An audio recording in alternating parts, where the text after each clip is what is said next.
ใจเย็นใจเย็นใจเย็นสงค่าไม่ว่างน้ำหนาละใจเย็นใจเย็นกำจังพื้นนี่ยงใจเย็นใจเย็นเมื่อในเฮาขามาตึกบอดในหมอก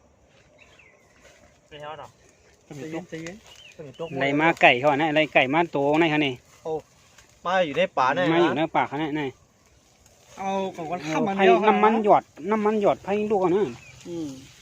คืออันนี้ไผ่ไหมตึกคนเดียวเนี่ยตึกคนเดียวเนี่ยน้ำมันหยอดอ่ะในค่ะพี่น้องไก่เถื่อนครับไก่เถื่อนตีค่ะเนี่ยเถื่อนแท้ๆนะเถื่อนแท้ในครับลูกไก่ตัวเดียวหมักตัวมีดผู้ใดอันนี้สักมาในนี่ฮะสักวันนั่นนะลุกเลยมาอะไรของมึงวะโอ้เสียงไผ่หยงโชช้าๆวานเลยกว้างเลยมื้อนี่ต้องอยู่ดีกินวานวะเนี่ยต้องเคยลาเราพี่น้องเหรอนี่ไหนก็แล้วอะจุ่มใส่กินนี่แหละ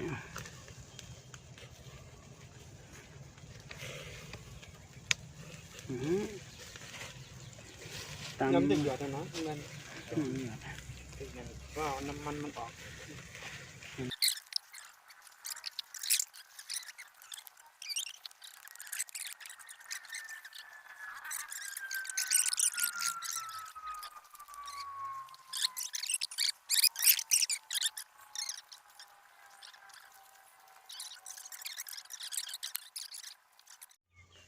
มาญากันจ้อมกันแท้มื้อนี้กินไก่ย่างแคมก่อนนะนี่ครับยอดเลยนี่ครับน้ำจิ้มก็มาครับนี่ครับเมื่อได้มายากินเนื้อไก่เถื่อนเขาเนี่ยนี่ยังซอยแซ่ยี่น่ะใช่ฮะซอยซีกูอันละไม้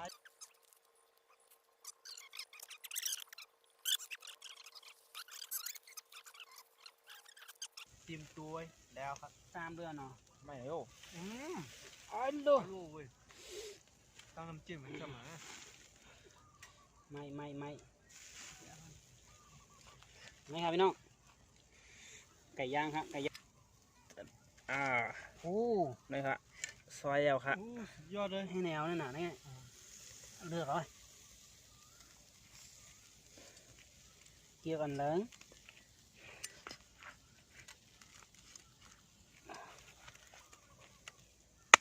โอ้ลูสุกดีเว้ยในกับว่าพันนี่ต่อโคมไหวกว่ากับไหวขึ้นนี่แหละนะ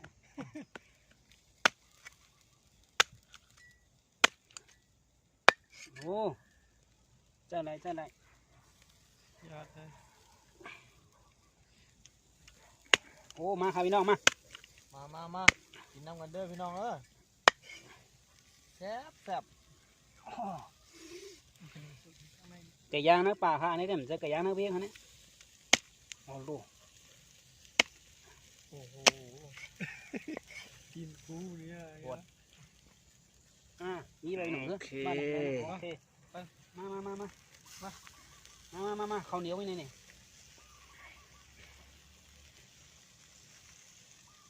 กำมาเลยมันเป็นหน้าได้บ้าง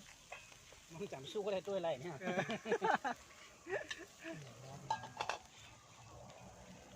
นั่นเขาในอีกกับหมกแล้วเนี่ยมันยากนี่ตั้งเน่าสู้ๆในตัวไข่แดงด้วยนี่อย่างนี้เลยกล้วยเด้อพี่น้องปุ้มมาพี่น้องมามีก้อยเหรอกล้วยแค่มือก้อยเขาห้องกันไตแบบนั้นเนื้อลิบชายน่ะทาลิบเนาะทาเลือดเจ้าเนาะลาบลิบเลยรับลิบเนื้อลิบชาก่อนใส่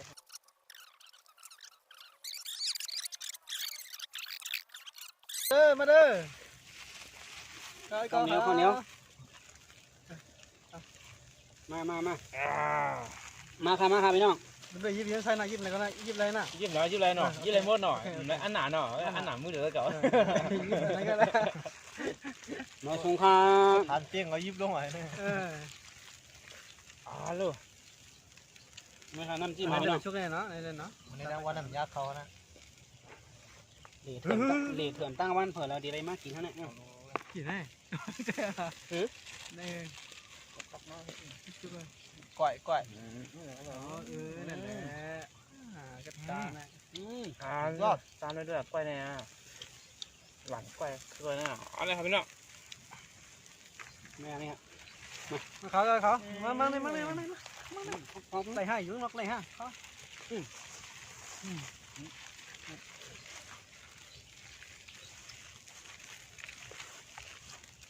มาแล้ว เป็นกรรมทีนั่น เอาต้องมาใช่ไหมเอาไปมันไม่สิจริงเนี่ย ใช่ฮะ ต้องจริงว่าจะ นั่นนี่เนาะด้วยนั่นนะ ปั่นกล้วยไอ้ที่ไหลนะทำข้ามรอดทั้งอ่ะแล้วแม่ เอาอย่านั่นอยู่ตั้งแต่หน่อยนั่น เยอะออกไหม นั่นก่อน นั่นแหละ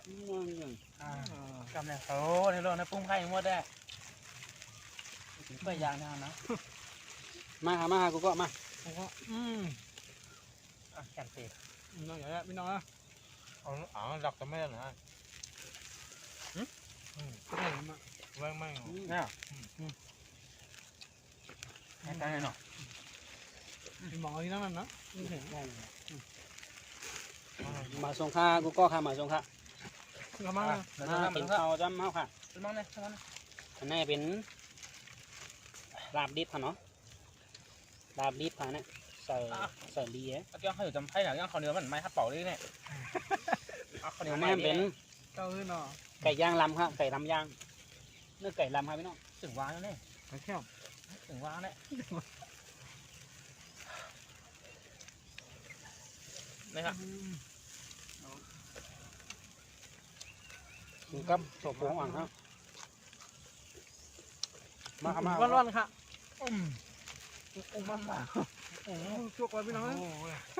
อันดีนั่นเนี่ยเป็นแบบมามิดเนาะเอาเลย ดูเป็นหาไหม มันอุ่นมันร้อนอันนั้นน่ะ น้องแก้ม แก้วเนี่ยอ๋อครับ หนุนห้องต้องกินได้นะ แข็มแล้วครับพี่น้องคือไว้วันไหนเนี่ย เขื่อนยังไงครับพี่น้องนะ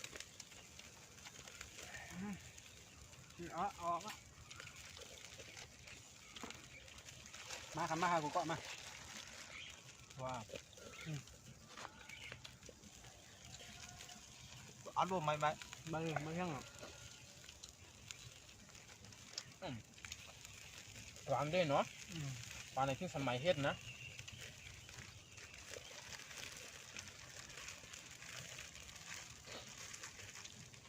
กำข้างในอีนะเจ้า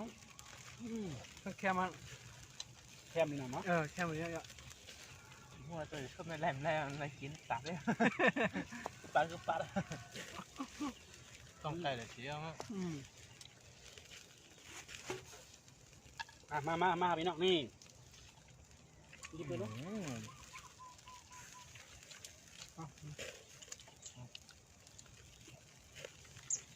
แข็มเตะ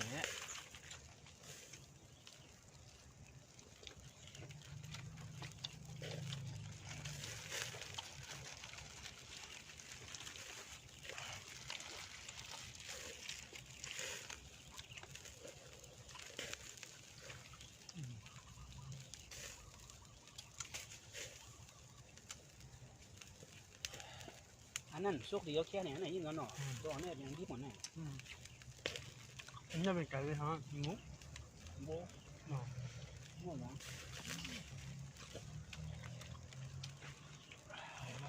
ไป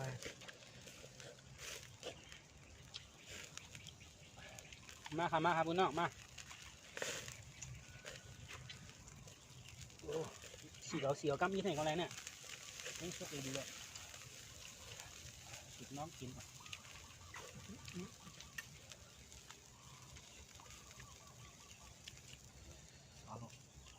แข็มอะไรเนาะก้อยน่าได้ คมนะ ก้อยขม คม เขาสารพัดดีเหรอดีเลยซื้อมาเฮ็ดน้ำจิ้มเราแค่ไหนโอ้ข้าวบาดทำ อร่อย กินให้นะครับ มาสงครามมาสงครามมา ไปสงคราม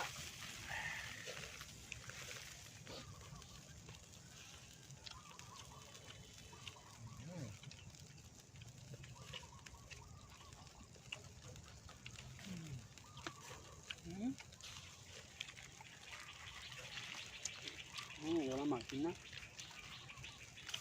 ก็มีดังในเนื้อครับ เปิดที่ไหน ตกพวงตกเบอร์ไม่เล่นว่ายาวเนาะมือเขายาวตรูตลามีตักของหมอสั่งเขาเนี้ย มันเป็นอย่างของคือของเรา มาหัวหอย เรื่องจะคือใช่บอกเลยนะ โอ้แม่นนะอีกการหนึ่งอย่างไว้ ว่า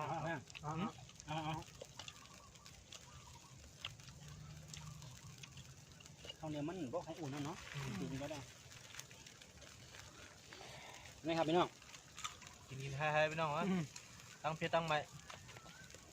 ลาบดิบฮะ รับดิบ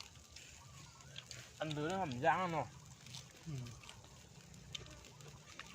ว้ากำไหนกำหลวง ไหนเฮ็ดไหนขมๆเค็ม ของแคมมาหนะ ๆไหน นะครับพี่น้อง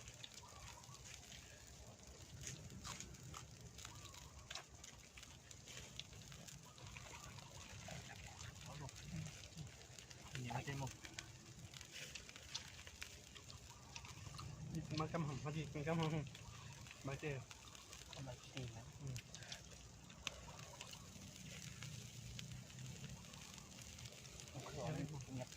ยาให้สุกดีได้กินแค่นี้ฮะ แค่มั้ง เอาดังกัน อันนี้กำ นั่นแหละพี่กะ ฮัลโหล ไอ้ใจยังไงวะขันใจที่ของนี่ครับไหนหน่อยมาครับพี่น้องมา ก็รัดน้ำพี่น้องนะ ครับน้องเขาฮะ ใส่อย่างเดียวอะ กินซอยครับ ใส่จูเดี่ยมแต่งนะ ซอยไก่ครับนี่นะแคมเดินนะฮะ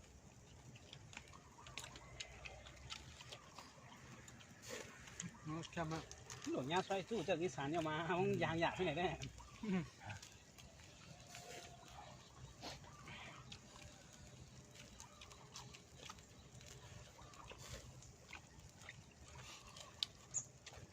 น้องสินนี้วันเดียวเลยครับ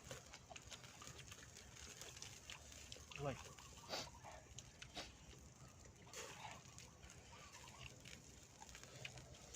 ว้าวอร่อยจริงใช่ไหม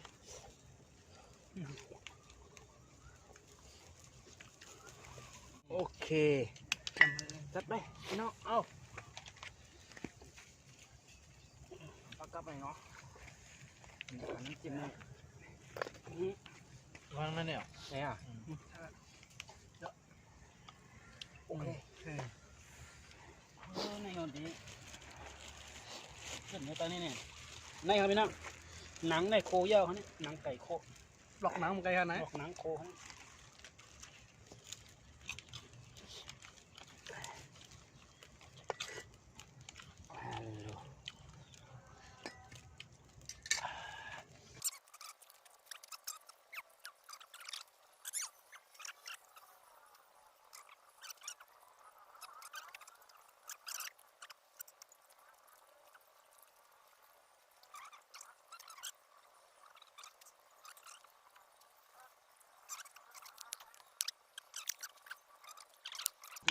ี่ยหลับ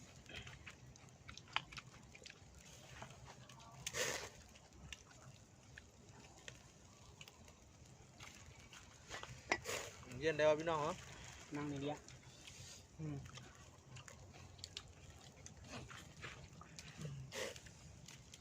ลูกเค็มหน่อยก็ไม่ได้ ถ้าอินได้ว่าเขากินหรือว่า คนหันกันน้ำก็ จะถึงไหนจังไอ้กับมุช่างอ่ะนะที่กับมุช่างเตียน